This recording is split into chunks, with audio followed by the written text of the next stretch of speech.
Bienvenidos a una nueva inmersión a fondo en The Deep Dive. Hoy es domingo 8 de marzo de 2026 y tenemos por delante una misión que, sinceramente, cambia por completo la forma de ver el mundo que nos rodea. Totalmente. Vamos a explorar esa red que es completamente invisible pero absolutamente vital que mantiene a la sociedad moderna en funcionamiento. Hablamos de entender qué son exactamente las infraestructuras críticas, qué ocurre en esos escenarios de pesadilla cuando fallan y toda esa titánica labor logística, legal y policial que existe en la sombra para protegerlas de ataques con consecuencias catastróficas. Pues sí, el objetivo de hoy es apartar el telón y ver el detrás de escena de la seguridad nacional. Vamos a analizar cómo se coordinan las defensas físicas y digitales para evitar que nuestro día a día, que colapse. Que no es poco. Para nada. De hecho, para quienes nos acompañan, si miramos este fondo de pantallas que nos rodea hoy, lleno de monitorizaciones de ciudades iluminadas, mapas de calor, redes globales interconectadas, podemos empezar a visualizar el inmenso tablero de ajedrez en el que se juega esta partida silenciosa todos los días. Es fascinante y un poco abrumador. Y para iluminar este tablero, hemos consolidado información de una fuente muy específica. Hablamos del tema 15, Protección de Infraestructuras Críticas. Es un documento técnico, normativo y exhaustivo. Sí, material orientado a la formación especializada, concretamente para el Cuerpo Nacional de Policía aquí en España. Exacto. Es material que no se anda con rodeos sobre las amenazas reales a las que nos enfrentamos. Así que vamos a desgranar esto, porque es facilísimo dar por sentado que al abrir un grifo saldrá agua potable, que al darle a un interruptor el salón se iluminará, o que la red de transporte funcionará a la perfección a las 8 de la mañana. Claro, lo normalizamos. Pero todo eso depende de una fragilidad asombrosa. Y para empezar a poner orden, la arquitectura de seguridad hace una distinción legal que parece un tecnicismo, pero lo cambia todo.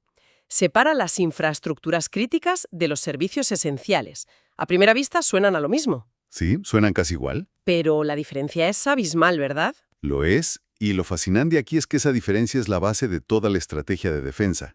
Si lo pensamos en términos sencillos, basándonos en la Ley 8/2011, la infraestructura crítica es el hardware. El hardware, vale. Eso es, el activo físico o la red informática. Estamos hablando del muro de hormigón de un embalse, de las turbinas de una central hidroeléctrica o de los servidores físicos de un banco. Ya. En cambio, el servicio esencial es el resultado final. Es la función vital que esa infraestructura provee a la sociedad para que siga funcionando. O sea, el hecho de que haya abastecimiento continuo de agua, que la electricidad llegue a los hogares o que el sistema financiero permita hacer transferencias. Exactamente. Si lo entiendo bien, entonces el embalse es la infraestructura que hay que proteger con vallas y guardias, y el servicio esencial es, sencillamente, poder beber agua segura. Lo has resumido a la perfección. Una antena de telefonía también lo es. ¿Cómo se decide qué entra en esta categoría de crítico y qué se queda fuera? Me imagino que no cualquier edificio recibe este nivel de protección estatal. Y haces bien en dudarlo, porque el Estado no tiene recursos ilimitados para proteger cada esquina. Los umbrales para recibir la etiqueta de crítico, según el Real Decreto 704/2011, son extremadamente altos y estrictos. Me imagino. Se analiza mediante simulaciones de desastre. Se evalúa, por ejemplo, el número potencial de víctimas mortales o heridos graves si la instalación sufre un ataque. Claro, el coste humano. Eso es lo primero. Luego se calcula el impacto económico. Y ojo, no solo lo que cuesta reconstruir el edificio, sino el agujero que dejaría en el Producto Interior Bruto del país si esa instalación se detiene una semana. Una barbaridad. También se mide el desastre medioambiental y, algo muy importante hoy en día, si el fallo tendría un efecto contagio hacia otros países de la Unión Europea. Las consecuencias transfronterizas. Porque estamos todos conectados. Exacto. Pero hay un criterio que a menudo pasa desapercibido, y es, de hecho, el más peligroso de todos. Te refieres al impacto en la confianza pública, ¿verdad?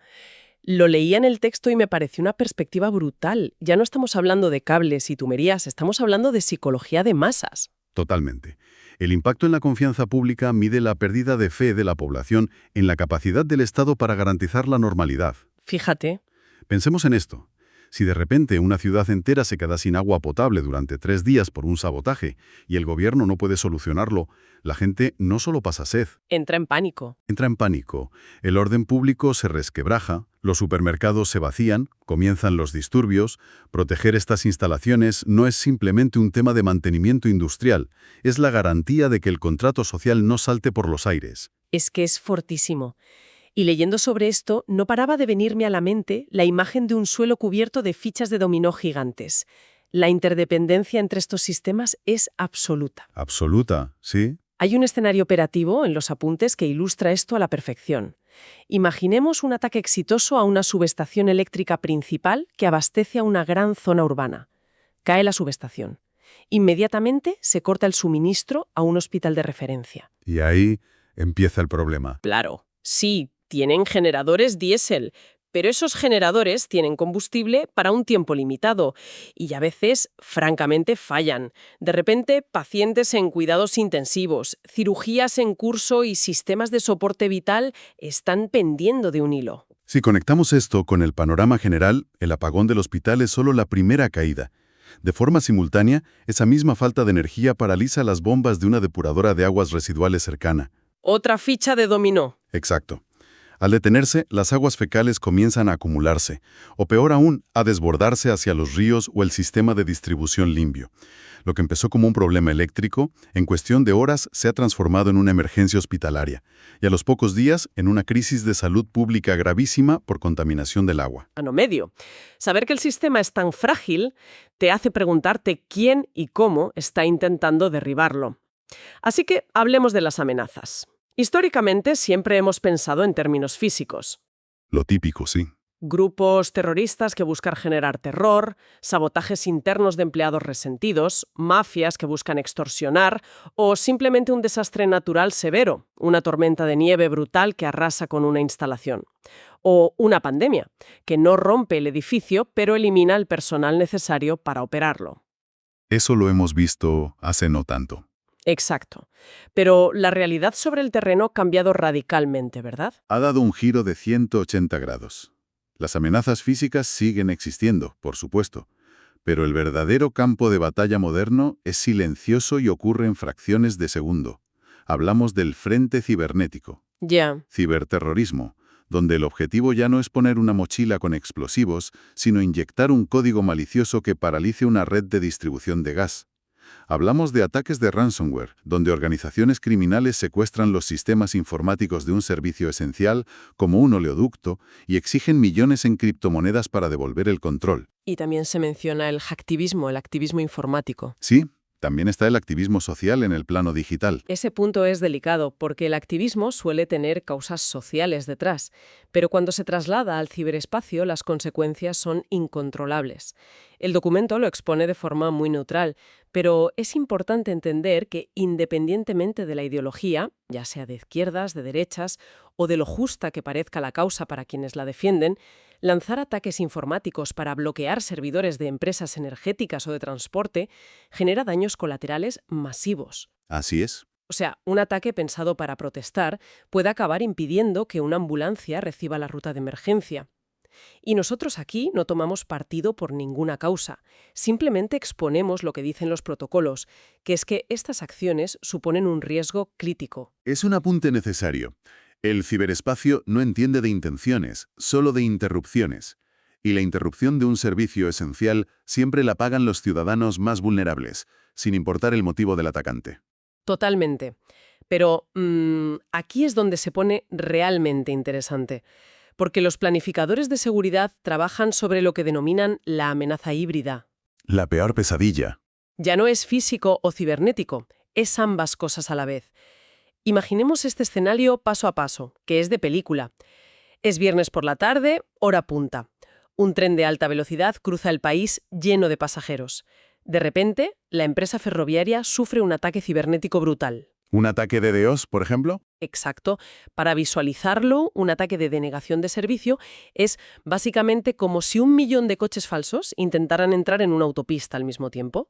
Se crea un atasco informático tan gigantesco que las verdaderas comunicaciones de los trenes no pueden pasar. El tren se queda ciego. Y pierde el contacto con el centro de control. Los sistemas de señalización colapsan. Eso es. En ese momento, los protocolos de seguridad saltan y los trenes se detienen automáticamente en medio de la vía para evitar colisiones. Hay confusión, la gente se asusta, pero parece un fallo técnico masivo. Claro. Parece un error informático más. Pero aquí viene el golpe maestro. Mientras todos los ingenieros informáticos están intentando frenar el ciberataque y las autoridades intentan calmar a los medios de comunicación, un grupo extremista operativo sobre el terreno, aprovechando el caos, corta físicamente los cables de fibra óptica en puntos estratégicos y aislados de las vías. Ese es el escenario de amenaza híbrida perfecto. La sincronización de ambos vectores de ataque maximiza la niebla de guerra. La confusión total. Exacto. Las autoridades están desbordadas. No saben si enviar patrullas a buscar saboteadores en las montañas o si destinar todos los recursos a recuperar los servidores. Los planes de contingencia se ralentizan, el pánico de los pasajeros atrapados en los trenes aumenta y la recuperación se retrasa horas, si no días. Madre mía. Y a todo esto hay que sumarle algo que amplía nuestro punto débil colectivo, que es el Internet de las cosas, el IoT. Esa es otra gran brecha. Antes, para hackear el panel de control de una presa, tenías que infiltrarte físicamente en el edificio con un pendrive, como en las películas de espías. Ahora, con la digitalización industrial, muchas de esas válvulas, sensores de temperatura y motores tienen conexiones a Internet para ser monitorizados a distancia. La superficie de ataque ha crecido exponencialmente. Y no deja de crecer. Viendo esta inmensidad, la pregunta lógica es ¿quién diablos coordina la defensa contra todo esto? Es un rompecabezas logístico colosal, y no se gestiona de forma aislada, claro. Todo parte de un gran paraguas normativo, europeo, porque las amenazas no respetan fronteras. Evidentemente. Una red eléctrica que cae en Francia afecta inmediatamente a España o a Alemania. Existen directivas europeas como la 2008-114-CE sobre infraestructuras críticas europeas o la reciente directiva NIS-2 sobre ciberseguridad, que obligan a los países a identificar sus puntos críticos y a establecer estándares durísimos. ¿Y en España cómo se aterriza todo esto? Todo este mandato europeo se traduce, mediante la Ley 8/2011 que mencionamos antes, en la creación del SEPIC, el Sistema Español de Protección de Infraestructuras Críticas. Analizando la estructura del SEPIC en los apuntes, me parece superútil visualizarlo como el sistema nervioso del país ante una crisis.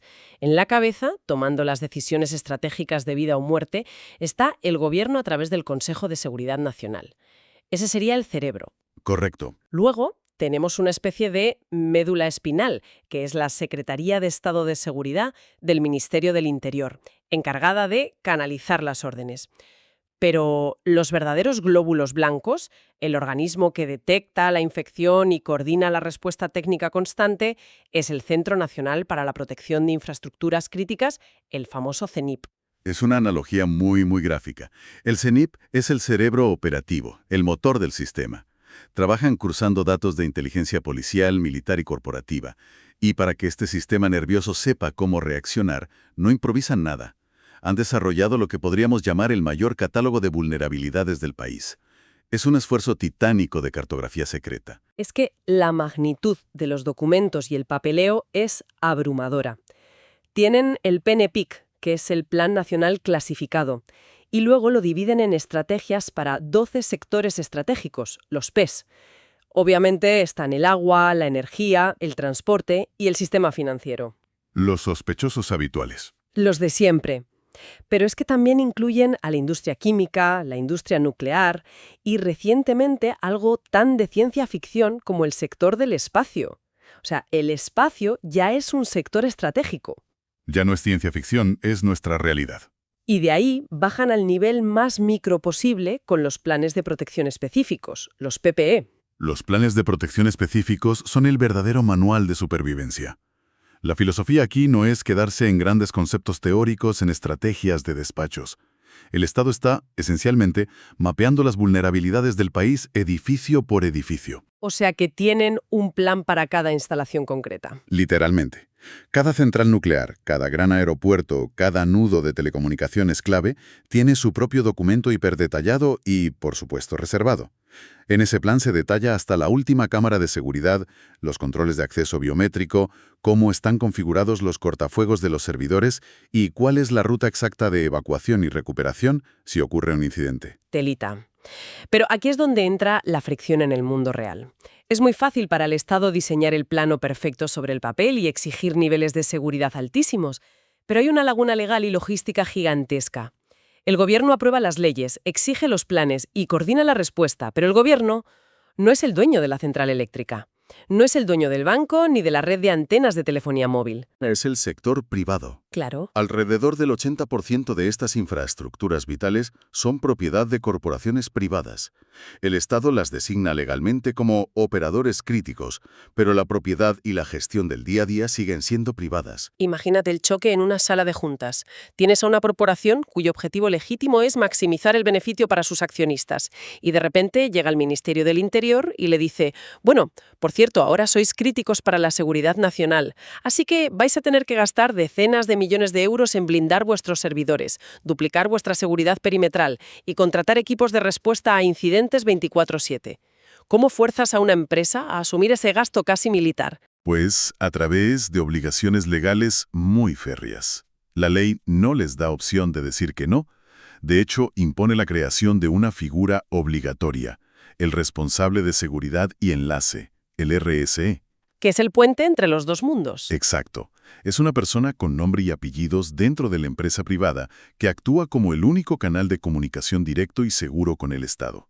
Si hay una amenaza inminente, el gobierno no llama al CEO de la empresa, llama a este responsable, que tiene la autoridad y la habilitación de seguridad para ejecutar acciones drásticas de inmediato. Y las medidas que se exigen a estas empresas son de otro nivel, ¿eh? No hablamos de poner un guardia de seguridad más en la puerta, hablamos de barreras físicas antialunizaje, arcos detectores, biometría.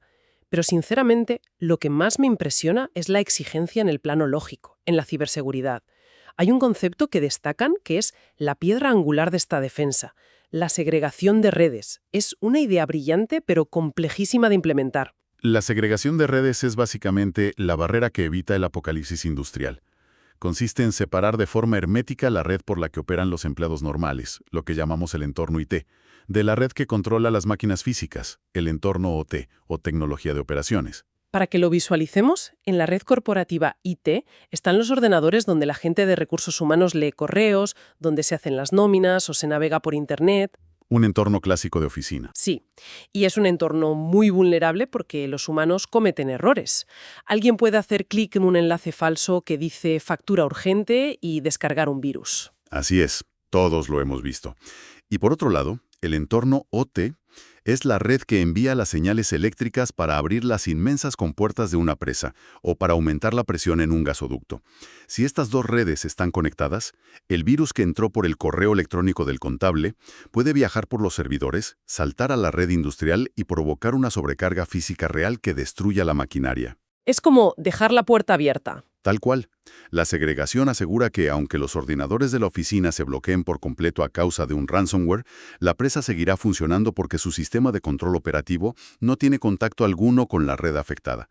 Están en ecosistemas informáticos diferentes. Es como tener dos sistemas circulatorios distintos en el mismo cuerpo, para que el veneno no llegue al corazón. Muy buena forma de verlo. Y para comprobar que estas corporaciones privadas realmente están preparadas, y no es solo una teoría bonita en un PDF, las autoridades realizan simulacros a una escala asombrosa. Fíjate en el ejercicio nacional que orquestaron con el sector bancario que se menciona en los textos. Fue masivo. Ah, sí, el simulacro financiero. Es un caso de estudio espectacular. El escenario planteaba un ataque de ransomware simultáneo, coordinado y extremadamente sofisticado contra las entidades financieras más grandes del país. No afectaba a un solo banco, sino a todo el ecosistema al mismo tiempo. En este simulacro participaron los bancos como operadores críticos, pero también el Banco de España, la CNMV, el CNPIC y unidades especializadas de la policía. Y lo interesante es que el objetivo principal de este simulacro no era solo ver si los servidores informáticos aguantaban el embate. Querían poner a prueba la resiliencia en la sala de crisis. Porque claro, ¿Cómo se comparte información clasificada entre bancos que normalmente son competidores feroces? Si la aplicación del banco deja de funcionar, ¿cómo envían un mensaje unificado a la población para evitar que millones de personas entren en pánico e intenten sacar todo su dinero en efectivo a la vez, creando un colapso financiero real? Exacto. Se trataba de evaluar la gestión de la confianza pública de la que hablábamos al principio. Es la demostración de que la seguridad técnica, los cortafuegos y los antivirus no sirven de nada si falla la respuesta organizativa y comunicativa ante el caos. ¿Vale? Pero pongámonos en el peor escenario posible. Los planes de contingencia son geniales, la segregación de redes está hecha y los guardias privados vigilan las cámaras. Pero la prevención falla. Tarde o temprano, una amenaza física o digital cruza esa línea roja. ¿Qué pasa entonces? Cuando el operador privado levanta las manos y dice, oye, estamos bajo ataque y nos superan, ¿quién entra por la puerta? Esto plantea una pregunta importante sobre la intervención estatal directa. Porque claro, cuando los planes privados se ven desbordados, es la hora de las botas sobre el terreno, y la responsabilidad recae sobre las fuerzas y cuerpos de seguridad del Estado. Concretamente, el documento detalla el papel de la Policía Nacional. Imagínate la escena. Suena la alarma de intrusión crítica en una inmensa planta potabilizadora a las afueras de la ciudad. El despliegue de respuesta no es un simple coche patrulla dando una vuelta para comprobar la valla. Sigue una lógica de escalada táctica muy precisa. Va por fases, sí. Lo primero que llega son las unidades de prevención ciudadana, los radiopatrullas y la UPR. Decenas de agentes cuya única misión es el acordonamiento. Establecer un perímetro kilométrico, cortar carreteras y asegurar que nadie entre ni salga de la zona caliente. ¿Y si la situación escala? Si descubren que hay un comando armado dentro de la instalación que ha tomado rehenes o que amenaza con destruir los sistemas de filtrado, el patrullaje perimetral cede el paso a la intervención táctica. Entran los pesos pesados. Entran los GOES o la UIP, grupos de asalto especializado, agentes con equipo pesado y entrenamiento táctico avanzado, cuya misión es entrar quirúrgicamente y neutralizar a los intrusos armados antes de que accionen cualquier mecanismo fatal. Y el abanico de especialistas es enorme. Si detectan un artefacto explosivo o material radiológico, despliegan a los expertos del TEDx NRBQ. Los técnicos en desactivación de explosivos y amenazas químicas. Exacto. Una vez que el humo se disipa y la instalación vuelve a ser segura, el lugar se convierte en una escena del crimen y entran los especialistas de la policía científica para peinar cada milímetro en busca de huellas, ADN o componentes electrónicos que expliquen cómo lograron infiltrarse los saboteadores. Eso en el plano físico. Claro, porque ¿qué pasa si el ataque es un misil digital lanzado desde el otro lado del mundo? Ahí es el turno de las unidades cibernéticas policiales. Tras un secuestro de datos masivo a un hospital, no verás a agentes con chalecos antibalas derribando puertas físicas. Verás a la Brigada de Investigación Tecnológica, la BIT, o expertos de la UDF y la UDYOCO sentados en salas oscuras. Realizando el análisis forense digital. Eso es, analizando miles de líneas de código, descifrando algoritmos de encriptación y persiguiendo el rastro. Su objetivo es rastrear las direcciones IP de los atacantes en la red, persiguiendo fantasmas a través de servidores ubicados quizá en 5 países diferentes que ni siquiera colaboran entre sí. Y no olvidemos el trabajo de inteligencia previo, que lo mencionan como clave, porque el mejor ataque a una infraestructura crítica es el que nunca llega a ocurrir. Hay centros como el CITCO, el Centro de Inteligencia contra el Terrorismo y el Crimen Organizado, evaluando análisis de riesgos continuamente. Cruzan datos, se infiltran en foros de la red oscura, monitorizan el flujo de criptomonedas y evalúan el riesgo de células terroristas con meses de antelación para desarticularlas antes de que siquiera se acerquen a una subestación eléctrica. Es un ecosistema inmenso y verdaderamente agotador, y requiere una actualización constante, porque los atacantes siempre están buscando la grieta en la armadura. Al de nuestra inversión de hoy. Al asimilar todo esto, la sensación que queda es de puro vértigo ante la inmensidad de este esfuerzo interconectado. Pensar que algo tan rutinario como levantarnos por la mañana, ir a la cocina y encender la cafetera es un milagro logístico. Ese simple gesto de encender la luz de casa está protegido por directivas europeas, simulacros nacionales, segregación de redes informáticas y unidades de intervención táctica de la Policía Nacional. Visto así, impresiona. Entonces, ¿qué significa todo esto para nuestra audiencia? Significa que necesitamos madurar nuestra idea de seguridad. Ya no se trata solo de construir muros de hormigón más altos o de poner una valla infinita alrededor de cada poste de la luz. Se trata de aceptar y gestionar nuestra dependencia mutua. La verdadera resiliencia en el siglo XXI no es garantizar mágicamente que un sistema nunca va a fallar. ¿Por qué van a fallar? Exacto. Tarde o temprano, ante un temporal catastrófico o un ataque masivo, algo se va a romper. La resiliencia real se mide en la capacidad de recuperación. Es tener los planes de continuidad preparados para absorber el impacto, aislar el daño y volver a levantar el sistema antes de que la siguiente ficha de dominó colapse. Es una reflexión fundamental sobre la resiliencia. Y para concluir nuestra sesión, me gustaría dejar a quienes nos escuchan con un pensamiento que sobrevuela todo lo que hemos analizado hoy. Sobre todo cuando vemos, como comentabas antes, que la normativa ya incluye el sector del espacio como una infraestructura estratégica a proteger y que el Internet de las cosas no deja de expandirse. Adelante con eso. Pensemos en esto.